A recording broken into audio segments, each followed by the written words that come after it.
Stop for 1 second before you read the next thing, before you move to the next task, before the momentum of your ordinary day carries you forward without a pause. I want you to ask yourself one question. Who decided what your life was supposed to look like? Not in the abstract philosophical sense, specifically. The career you are in or working toward, who decided that was the right one for someone like you? The way you respond to conflict, who taught you that was how it was done?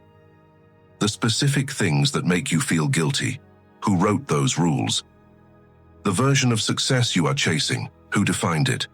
The emotions you allow yourself to express, and the ones you manage away before they become visible, who decided which was which? If you sit with those questions honestly, the answers are almost never yours. They were handed to you before you were old enough to evaluate them, before you had any framework for questioning whether they were true or whether they fit who you actually are. Carl Jung said something that should be printed on the first page of every psychology textbook ever written. He said, until you make the unconscious conscious, it will direct your life, and you will call it fate. What he meant by that, what he spent his entire career documenting, is this. The life you are living right now is substantially a performance of a script you never auditioned for. And the most disturbing part of that sentence is not that someone else wrote it. It is that you have been performing it so long and so completely that you have forgotten it is a performance at all. Stay with me, because what Jung discovered about how this happens, and more importantly how it stops happening, is the most important thing you will hear today.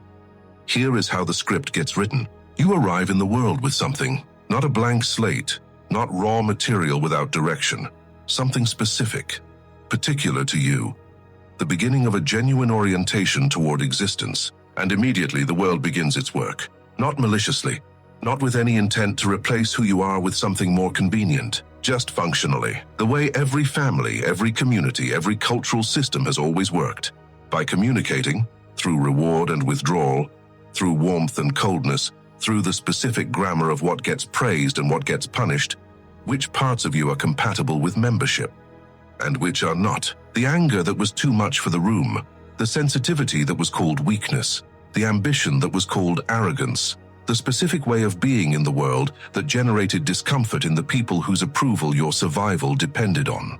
These parts got edited, not through a single decision, through 10,000 small corrections, each one invisible, each one producing a tiny adjustment in the direction of what was acceptable, away from what was true. And by the time you were old enough to have any conscious relationship with your own identity, the script was already substantially written. The role was already substantially inhabited. The performance was already running, and the distance between who you are and who you were built to appear to be had already become difficult to measure from the inside. Jung called the performed self the persona, the mask, not a disguise you chose deliberately, a construction you assembled automatically in response to what every environment you moved through needed you to be. And he made an observation about the persona that most people resist, even when they understand it intellectually. He said most people do not wear the persona, they become it, so thoroughly, over such a sustained period of consistent reinforcement, that the distinction between the mask and the face collapses, and the person living inside the performance loses reliable access to the question of who they are beneath it. This is not a moral failure. It is not evidence of weakness or insufficient self-awareness. It is what happens when the script runs long enough without examination. You stop noticing you are reading it, and you start believing it is your own voice. Here is the turn that changes everything. And this is the part of Jung's work that most people in this conversation never reach. He did not just identify the problem. He mapped precisely what the script suppressed. He called it the shadow, everything that got edited out of the performance. The qualities that were taught were unacceptable. The emotions that generated the wrong response. The specific parts of who you are that did not fit the version of yourself the world around you needed you to be. Your rage, your grief, your hunger for something different from what you were handed. The creativity that was called impractical. The sensitivity that was called excessive. The refusal that was called difficult. The ambition that exceeded what your environment considered appropriate for someone in your position. All of it still there, not eliminated, suppressed. Living in the psychological basement that Jung called the shadow, running your life from below the surface, coming out sideways, through the patterns you repeat without wanting to, the reactions that arrive with more force than the situation warrants, the specific recurring dynamics in your relationships that you can see clearly but cannot seem to stop. Jung said this with the precision that only someone who had mapped it extensively could say it.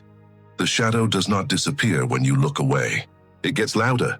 It runs the script from below the surface and calls what it produces fate. But here is what I need you to understand about the script. Because this is the specific thing that most people who encounter this framework get wrong. The script is not your enemy, and the people who wrote it are not villains. Your parents handed you a script assembled from the one that was handed to them, which was assembled from the one that was handed to them, which was assembled from the one that was handed to them.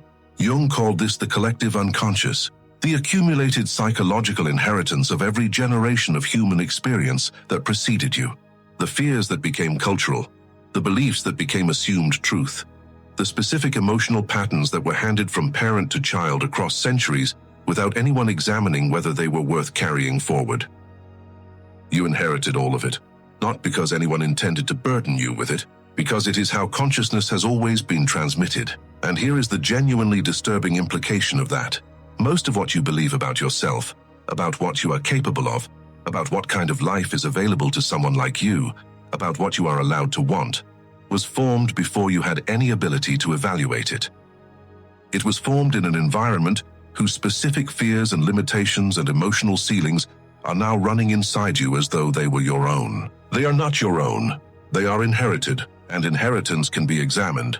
It can be questioned. It can, with the specific and difficult interior work that Jung spent his career making possible, be changed. Here is what the change actually requires. Not the simple version, the real version. Jung called it individuation. The process of separating who you actually are from who you were built to appear to be. And he was honest about what it costs. It costs the comfort of the script, the specific relief of a life that is organized around a set of inherited answers about how to be. That does not require the specific and often terrifying work of developing your own. The script is comfortable in the specific way that any well-worn path is comfortable. You know where it goes. You know what it requires. You know how to perform it. Leaving it requires something the script never needed. Genuine uncertainty, the willingness to not know, to stand in the question of who you are when the inherited answers are removed, without immediately grabbing another set of answers to replace them. Jung said that most people at this threshold turn back, not because they lack courage in the conventional sense, because nobody prepared them for what genuine self-examination actually feels like from the inside. It does not feel like liberation. It feels like losing the only ground you have ever stood on. But here is what is on the other side, and I want you to hear this not as motivation, but as a description of something Jung documented across hundreds of cases.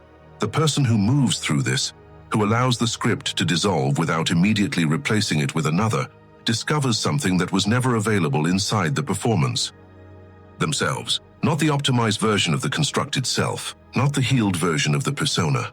The actual self, the specific and irreducible person who existed before the editing began, who has been underneath the script the entire time, not destroyed by it, not even significantly damaged by it, simply waiting, with the specific patience of something that has never stopped being true, regardless of how thoroughly it was covered. Jung described this as the emergence of the self with a capital S. The totality of who you actually are, beneath the persona, beyond the shadow's suppression, prior to the collective unconscious's accumulated fear. And he said that living from this, even imperfectly, even partially, even with the continuous ongoing work of maintaining genuine contact with it, produces a quality of experience that the performance of the most successful script never could. The specific quality of a life that is actually yours, not constructed, not inherited, not assembled from other people's definitions of what a life is supposed to look like. Yours, written in the specific language of a person who finally stopped reading someone else's lines and found that they had something to say. Jung said the privilege of a lifetime is to become who you truly are, not the most impressive version of the constructed self, not the version that generates the most approval from the environments that handed you the script. Who you actually are, beneath everything you were built to appear to be. That self is not lost. It was never lost. It has been there since before the first line of the script was handed to you, waiting with extraordinary patience for the specific moment when you finally stopped performing long enough to ask, who is here when the performance stops? That question is the beginning of the only script worth reading, the one you write yourself, line by line, starting now. If this reached the part of you that has been performing, a version of your life that does not feel fully yours. That feeling is not ingratitude and it is not dysfunction. It is the authentic self pressing upward through the script. That pressure is the most important thing happening in your psychology right now. Share this with someone who has been living someone else's definition of their life while knowing, quietly and persistently, that there is another version available. They need to hear that Jung named this a century ago, and that the script can be rewritten. And subscribe, because what comes next goes deeper into exactly how you begin that rewrite, one honest question at a time.